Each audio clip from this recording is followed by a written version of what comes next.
नमस्कार, स्वागत है आपका स्टेट न्यूज बुलेटिन में और मैं हूं आपके साथ अदिति। चलिए खबरों पर जाने से पहले नजर डाल लेते हैं हेडलाइंस पर। भारत बायोटेक के कोवैक्सीन टीके का बच्चों पर क्लिनिकल ट्रायल शुरू। पटना एम्स में बच्चों पर होगा परीक्षण।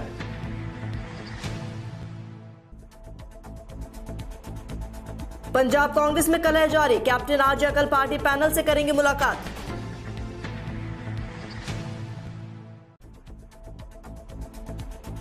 राकेश पंडिता की अंतिम विदाई। बेटे ने दी मुखाग्नि। फफक फफक कर रोया परिवार।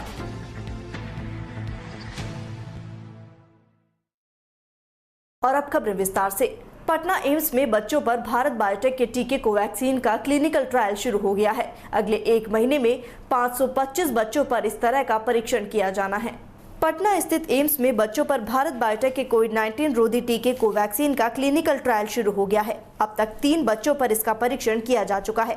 पटना एम्स के कोविड प्रभारी डॉक्टर संजीव कुमार ने बुधवार को बताया कि 12 साल से 17 वर्ष तक के बच्चों पर यह परीक्षण मंगलवार से शुरू किया जाएगा। कल 3 बच्चों को इसका इंजेक्शन दिया गया। उन्होंने बताया कि इंजेक्शन लगाए जाने के बाद ये तीनों बच्चे स्वस्थ हैं। संजीव ने बताया कि अगले एक महीने में 525 बच्चों पर इस तरह का परीक्षण होगा। इनमें से करीब 100 बच्चों ने अब तक रजिस्ट्रेशन कराया है। इनकी स्क्रीनिंग के बाद चयनित 3 बच्चों पर कल ट्रायल किया गया। कांग्रेस की पंजाब इकाई में चल रही कलह को दूर करने के मकसद से गठित समिति ने बुधवार को राज्य के कई सांसदों और पूर्व अध्यक्षों से मुलाकात कर उनकी राय ली। सूत्रों के मुताबिक अमरिंदर सिंह भी आज या कल पार्टी अध्यक्ष से मुलाकात कर सकते हैं। कांग्रेस की पंजाब इकाई में विवाद को समाप्त करने के प्रयास जारी हैं। कांग्रेस अध्यक्ष सोनिया गांधी की ओर से गठित 3 सदस्यीय समिति ने बुधवार को विधायकों के साथ अपनी बातचीत जारी रखी। जानकारी के मुताबिक पंजाब के मुख्यमंत्री कैप्टन अमरिंदर सिंह भी पंजाब कांग्रेस और उनकी सरकार में चल रहे संकट पर अपने विचार और राय व्यक्त करने के लिए कल दिल्ली आएंगे। इस समिति के सदस्य और पंजाब कांग्रेस प्रभारी हरीश रावत ने बताया कि सीएम या तो गुरुवार शाम या शुक्रवार सुबह पैनल से मिलेंगे। पिछले 3 दिनों में राज्य के करीब 80 कांग्रेस नेता इस समिति के समक्ष पेश होकर अपनी बात रख चुके हैं। इनमें से अधिकतर विधायक हैं। सूत्रों ने बताया कि बुधवार को समिति से मुलाकात करने वाले कुछ नेताओं ने सरकार से जुड़े मुद्दे उठाए तो कुछ नेताओं ने 2022 के विधानसभा चुनाव से पहले संगठन को दुरुस्त करने की मांग उठाई।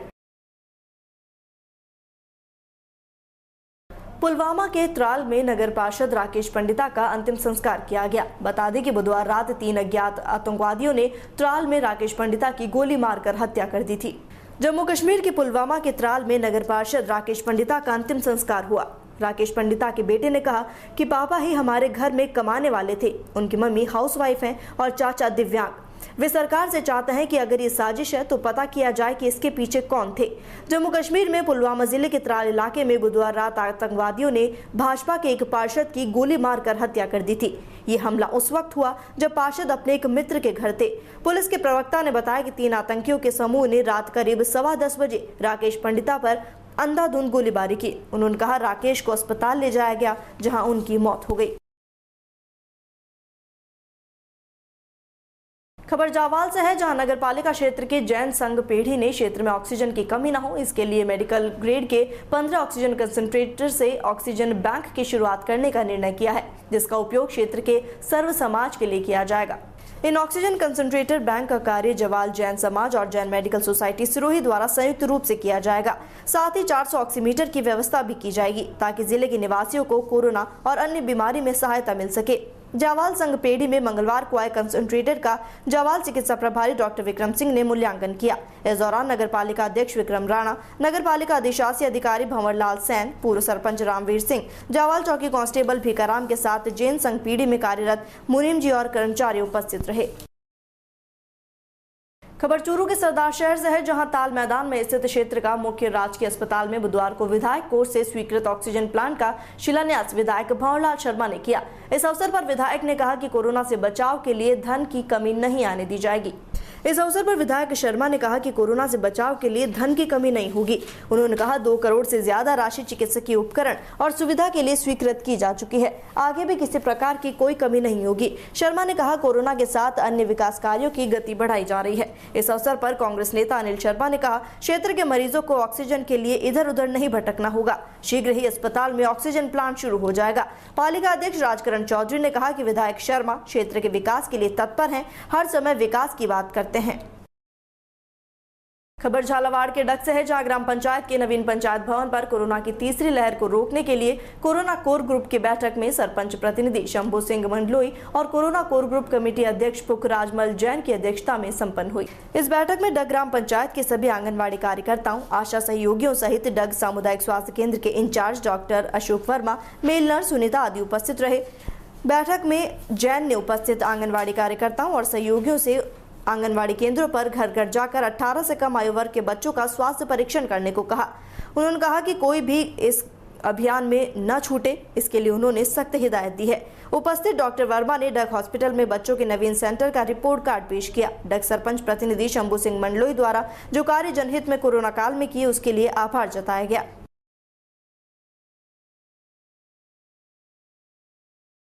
खबर टॉक से है, जहां नरेंद्र मोदी के दूसरे कार्यकाल के 7 साल पूरा होने पर सेवाई संगठन कार्यक्रम के तहत कोरोना संक्रमण को देखते हुए जिला मुख्यालय पर वसुंधरा जन रसोई प्रारंभ की गई, जिसमें जरूरतमंद लोगों को भोजन के पैकेट और मास्क वितरण किया गया। पूर्व नगर परिषद सभापति गणेश माहूर ने बताया कि यह कार्यक्रम कोरोना महामारी के चलते संपूर्ण लॉकडाउन अवधि में अनवरत जारी रहेगा। वसुंधरा जन रसोई स्थानीय भामाशाह के सहयोग से प्रारंभ की गई है। वसुंधरा जन रसोई प्रारंभ करने का मुख्य उद्देश्य जरूरतमंदों तक भोजन पहुंचे और कोई भी भूखा न सोए, इस भावना से प्रारंभ किया गया। शहर में पैकेट वितरण करने के लिए शहर के 2 भागों में बांटकर 2 टीम बनाई गई। कार्यक्रम का उद्घाटन हेमू कॉलोनी सर्किल सवाई माधोपुर चौराहे पर किया गया, जहां जिला महिला मोर्चा जिला अध्यक्ष बीना छामुनिया, अल्पसंख्यक मोर्चा उपाध्यक्ष खुर्रम खान और जिला परिषद सदस्य लवेश मीणा उपस्थित रहे। इन्होंने सड़क पर रहने वाले गाड़िया लुहार और अन्य जरूरतमंद व्यक्तियों को भोजन वितरण किया।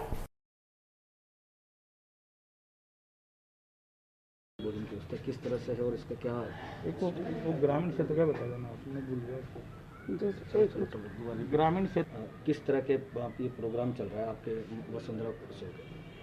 वसुंधरा रसोई जो हमने चालू की है, उसका उद्देश्य एक ही है कि पिछले लॉकडाउन से जो हमने देखा कि कितनी त्राही बची थी, उससे ज़्यादा त्राही अभी हुई। और जैसे जहाँ भी, चाहे आपने इंदिरा रसोई का जो मुद्दा उठाया या कोई भी रसोई चल रही है, भामाशाह अपने अपने हिसाब से कर रहे हैं, लेकिन हमारा उद्देश्य ये था कि कई झुकपट झोपड़ियों में जाके, चाहे भांड हो चाहे लोहार हो या कोई फुटपाथ पे ऐसे भूखे लोग कहीं देखा, तो उनको देख के हमें लगा कि ये, और हमने मैडम से जैसे बात की तो उनके रहा कि ये होना चाहिए, तो उनके नाम से ये सबके सहयोग से हमने ये चालू किया है। और ये काम मैं महिला मोर्चा जिलाध्यक्ष बीना जैन, आज पूरे जिले में चल रहा है। ग्रामीण क्षेत्रों में भी हमारे कार्यकर्ता इस काम को कर रहे हैं। कुल कितने पैकेट वितरित हो रहे हैं? 500 पैकेट से हमने पूरे टोंक जिले में तो कम से कम 3000 पैकेट डेली हो रहे हैं। मतलब मेरे खास जगह ग्रामीणों में। आज इस देश में झूठ का साम्राज्य है।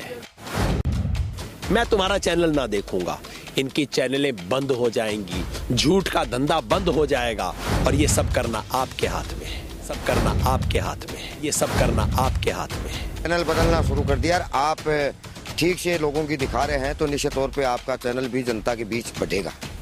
ये हमारे वाइट लेते हैं और वाइट वैसी की वैसी आगे आती है, दिखाते हैं। ये नकाब हुआ है और आपकी जो भूमिका है, आपके चैनल की जो भूमिका रही है, तो ठीक को ठीक दिखाया है कि हमारा मीडिया, सोशल मीडिया, हमारा मीडिया ये चैनल है। आप इन चैनलों को अपनाइए। सच्चाई के साथ है आपका मीडिया, और हम इस बात का शुक्रिया अदा करते हैं कि आप लोग सच्चाई के साथ हमारा साथ दे रहे हैं। हालांकि आज इस झूठ की और फरेबी जो न्यूज चैनल्स हैं, उनके मुकाबले में टिक पाना आसान नहीं है, लेकिन आपने सब कर दिखाया है। मुबारकबाद आपको।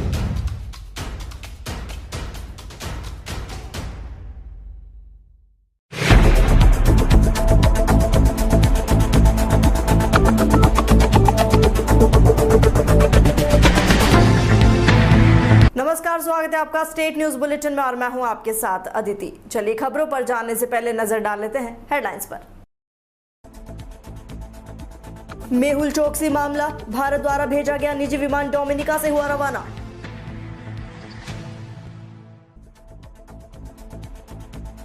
आंध्र प्रदेश की सत्ताधारी पार्टी वाईएसआर कांग्रेस की मान्यता रद्द कराने की मांग खारिज।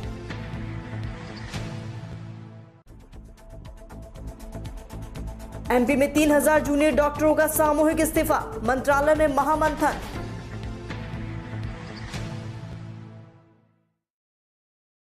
अब खबरें विस्तार से।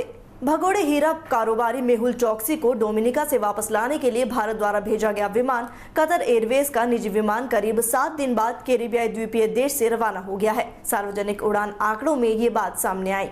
चौकसी के वकीलों ने डोमिनिका उच्च न्यायालय में बंदी प्रत्यक्षीकरण याचिका दाखिल की थी। किसी गिरफ्तार व्यक्ति को या गैर कानूनी तरीके से हिरासत में बंद व्यक्ति को अदालत में पेश करने का अनुरोध करने के लिए ये याचिका दाखिल की जाती है। ये विमान 13,500 करोड़ रुपए के पंजाब नेशनल बैंक घोटाले में वांछित चौकसी को भारत वापस लाने की खातिर करीब 7 दिन तक मैरीगोट में खड़ा रहा। उच्च न्यायालय ने गुरुवार को चौकसी की याचिका पर सुनवाई स्थगित कर दी, जिसके बाद विमान ने 3 जून को स्थानीय समयानुसार रात 8:09 पर डोमिनिका के मेलविले हॉल हवाई अड्डे से उड़ान भरी। बुधवार को न्यायाधीश ने चौकसी को मजिस्ट्रेट के समक्ष पेश करने का आदेश दिया ताकि वे डोमिनिका में अवैध प्रवेश के आरोपों का सामना कर सके।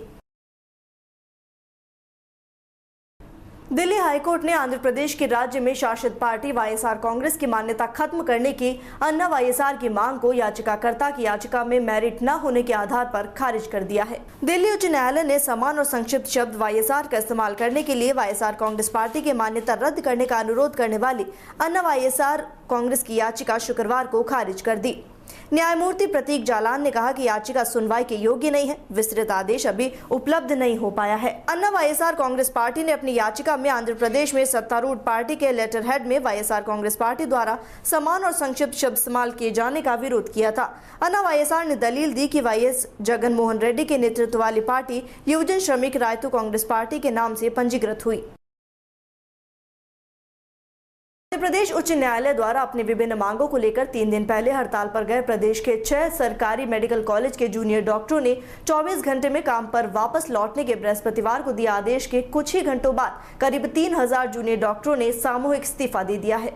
भोपाल के गांधी मेडिकल कॉलेज के परिसर में जूनियर डॉक्टर्स ने मोबाइल के फ्लैश लाइट जलाकर सरकार विरोधी नारे लगाए। पूरे परिसर में पैदल मार्च करते हुए जूनियर डॉक्टर्स नारेबाजी करते रहे। एसोसिएशन के सदस्यों ने बताया कि ये सरकार की दमनकारी नीतियों का विरोध है। हमारी मांगे जब तक पूरी नहीं होती है, सभी डॉक्टर्स ऐसे ही संघर्ष करते रहेंगे। सरकार ने पहले आश्वासन दिया था, उसे अब पूरा नहीं कर रही। हाईकोर्ट ने हड़ताल समाप्त करने के निर्देश दिए थे, लेकिन इस्तीफा देकर निर्णय का अपसम्मान किया है। लेकिन सरकार का विरोध जारी रहेगा।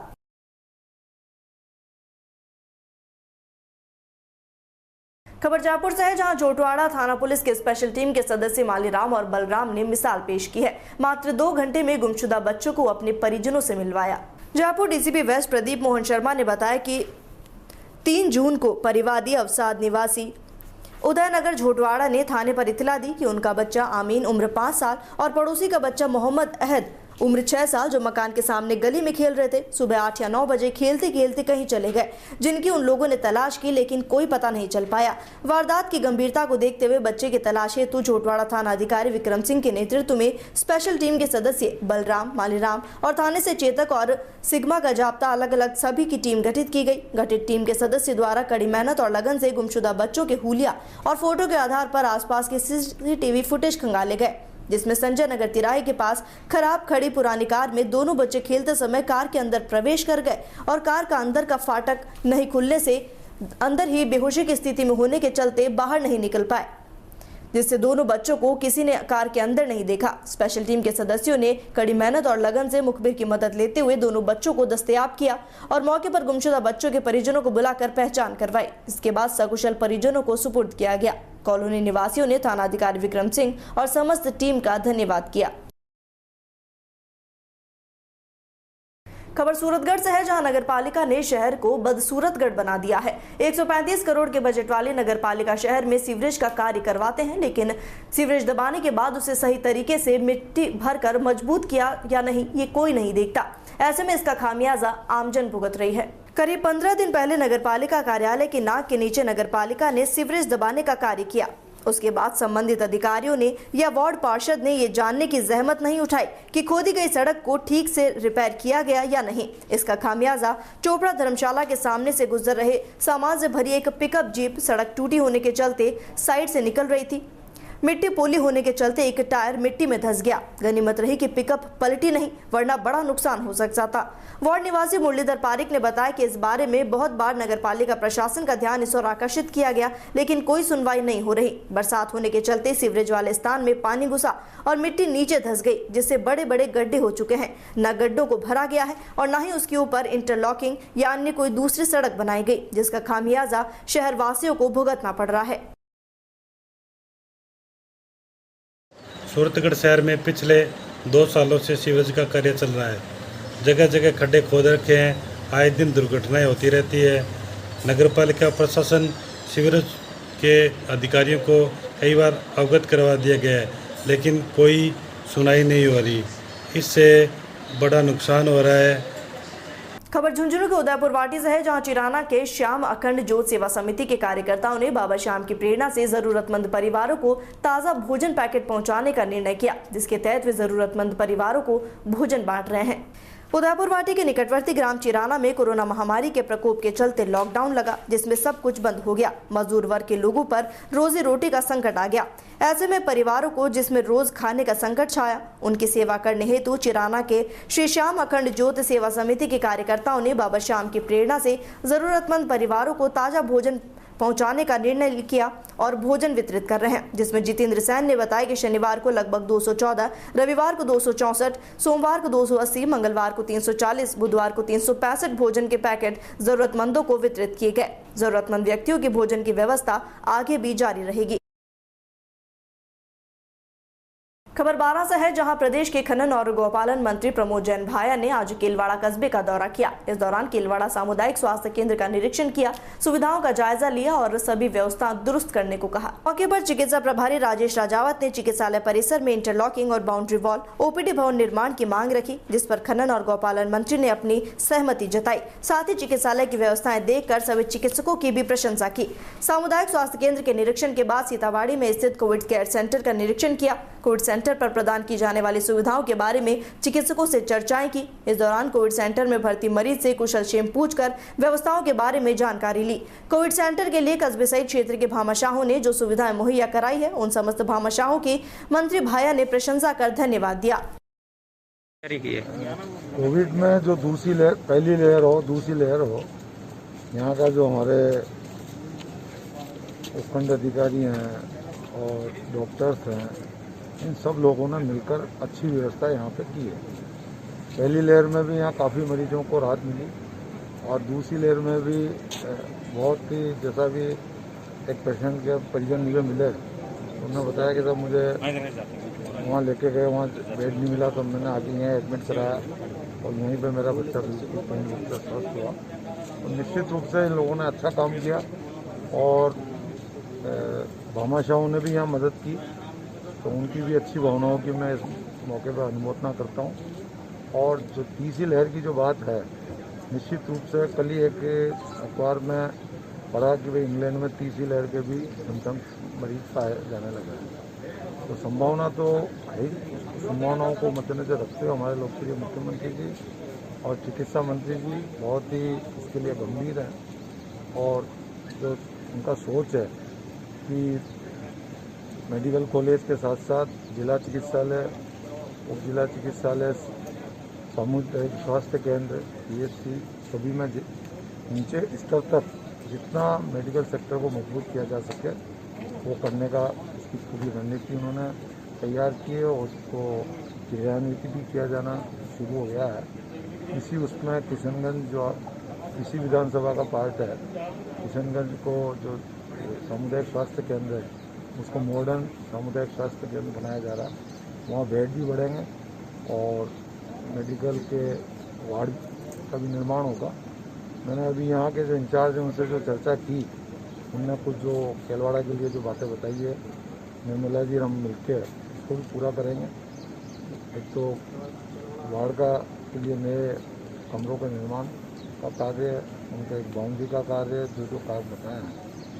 तो हमारे लोकप्रिय मुख्यमंत्री जी कोविड को लेकर गंभीर हैं और उनकी भावनाओं को मद्देनजर रखते हुए हमारा जिला प्रशासन, सभी मेडिकल प्रशासन सब एकजुट होकर लगे हुए हैं और उसी से दूसरी लहर में भी अच्छा मुकाबला किया, अच्छी लोगों की सेवा हुई और तीसरी लहर के लिए भी हम पूर्ण रूप से हमारी व्यवस्थाएं चौकसावन करने में लगे हैं। आज इसी क्रम में मेरा ये दौरा मैंने किशनगंज शहबाज का रखा है। खबर जयपुर से है, जहां समाज सेविका रिया दगड़ा, जो कि कोरोना काल के परिस्थितियों को देखकर मानवता की मिसाल बन चुकी है, लगातार जरूरतमंदों की सेवा में जुटी हैं। परकोटे में ड्यूटी पर खड़ी पुलिस प्रशासन और जरूरतमंद को मास्क, पानी की बोतल, छाछ और सैनिटाइजर वितरित किए गए। रिया दगड़ा निरंतर अपने प्रयासों से काम करती जा रही हैं, साथ में उन सभी का साधुवाद करती हैं जिन्होंने इन सेवा में योगदान दिया। इसके साथ वे समाज को संदेश भी दे रही हैं। उन्होंने कहा कि कोरोना की लहर पहले वाली लहर से भी ज्यादा खतरनाक है। अपनी इम्यूनिटी मजबूत रखें, ज्यादा से ज्यादा अपने परिवार के साथ समय व्यतीत करें, सोशल डिस्टेंसिंग का पालन करें और सरकार की गाइडलाइन का पालन करें। शराब का नशा किस तरह सर चढ़कर बोलता है, टोंक शहर में देखने को मिला। नशे में धुत व्यक्ति ने टोंक शहर को सकते में ला दिया। शराब के नशे में युवक दयाराम महावर शमशान से अर्थी लाकर टोंक शहर के भीड़भाड़ वाले इलाके गांधी पार्क क्षेत्र में पहुंचा और अर्थी में शराब की बोतलें रखकर बीच सड़क पर आग लगा दी। इस घटना से आवागमन रुक गया। जहां आग लगाई उसके सामने पेट्रोल पंप भी था।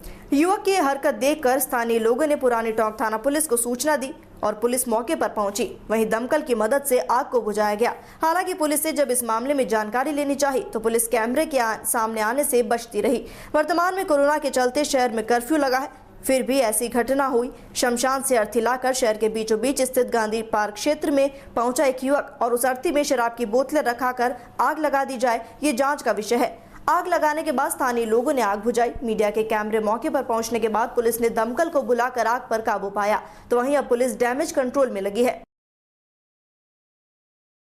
खबर टोंक से है, जहां शहर में अनलॉक के दौरान मिली छूट का आमजन द्वारा नाजायज फायदा उठाया जा रहा है। अनलॉक के दौरान टोंक शहर में सोशल डिस्टेंसिंग की धज्जियां उड़ाई जा रही हैं। बाजार 11 बजे तक खुले हैं और इसी दरमियान बाजार में बेतहाशा भीड़ नजर आ रही है। व्यक्ति सरकार की गाइडलाइन का पालना नहीं कर रहा। दूसरी तरफ व्यापारी समय बढ़ाने की मांग कर रहे हैं। भीड़ को देखते हुए कोरोना संक्रमण का खतरा लगातार बना है।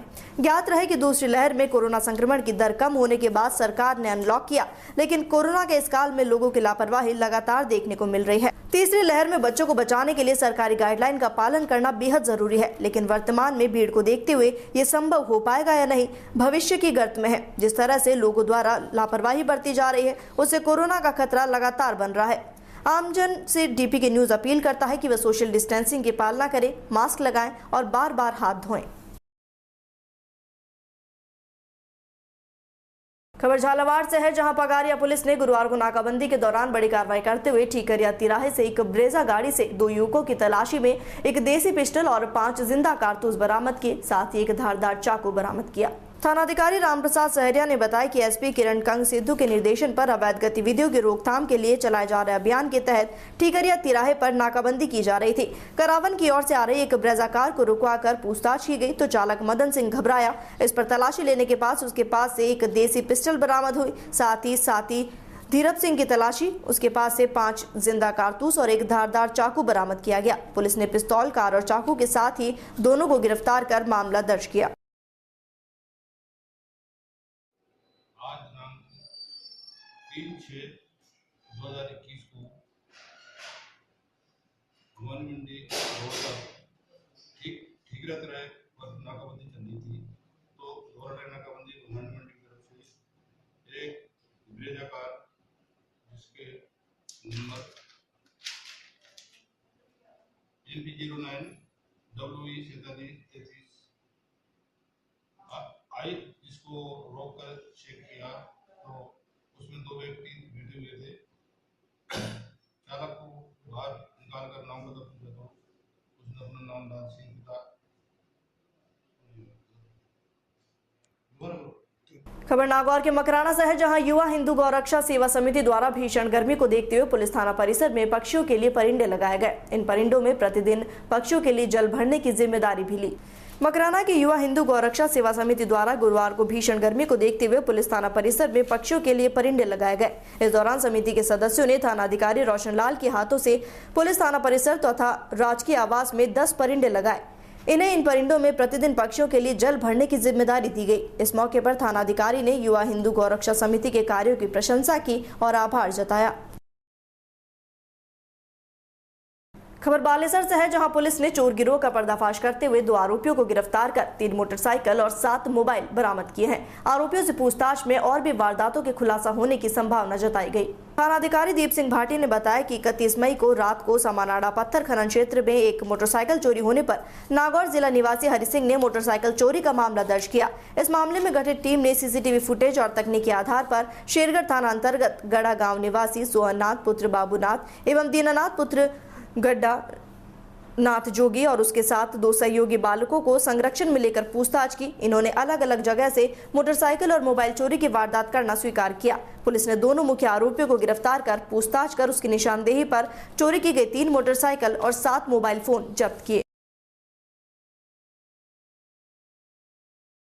खबर जोधपुर के तिवरी से है, जहां मुख्य ब्लॉक शिक्षा कार्यालय में गूगल मीट के माध्यम से वीडियो कॉन्फ्रेंसिंग का आयोजन किया गया, जिसमें विभिन्न गतिविधियों के सफल संचालन हेतु विस्तृत दिशा निर्देश जारी किए गए। गूगल मीट के माध्यम से रतिराम सपूनिया सीबीओ द्वारा आगामी सत्र 2021-22 के संदर्भ में विभिन्न दिशा निर्देशों और यूडाइस की पूर्ति, फिट इंडिया मूवमेंट, आगामी सत्र में ऑनलाइन स्माइल कार्यक्रम के संचालन, वर्कबुक और निःशुल्क पाठ्य पुस्तकों का आवश्यकता अनुसार डिमांड और वितरण, कोविड-19 वैक्सीनेशन के 100% लक्ष्य हेतु शिक्षा विभाग के कार्मिकों द्वारा किए गए कार्यों और विभाग के विभिन्न गतिविधियों के सफल संचालन हेतु विस्तृत दिशा निर्देश जारी किए गए। इस दौरान रामदयाल मीणा द्वारा वीसी के जरिए विभिन्न अनुदान की उपयोगिता प्रमाण पत्र, ऑनलाइन शिक्षण हेतु क्लास वाइज व्हाट्सएप ग्रुप बनाना, विद्यार्थियों के कक्षा क्रमोन्नति आदि के बारे में दिशा निर्देश प्रदान किए गए। पद्माराम जाकर संदर्भ व्यक्ति ने पीईओ को एबीएल कक्ष अध्ययन, शिक्षावाणी, शिक्षा दर्शन, शनिवारीय प्रश्नोत्तरी आदि की प्रभावी मॉनिटरिंग करने के निर्देश दिए।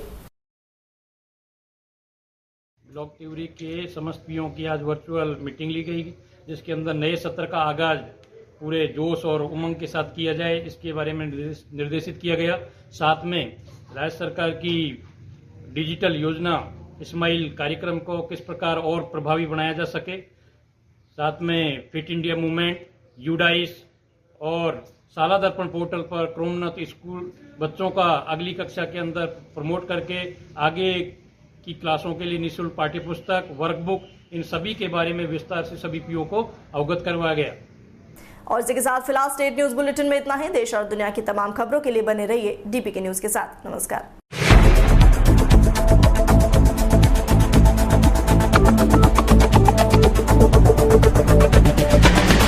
राजस्थान सरकार ने कोरोना संकट में जो प्रबंधन किया है, उसकी सराहना विश्व स्तर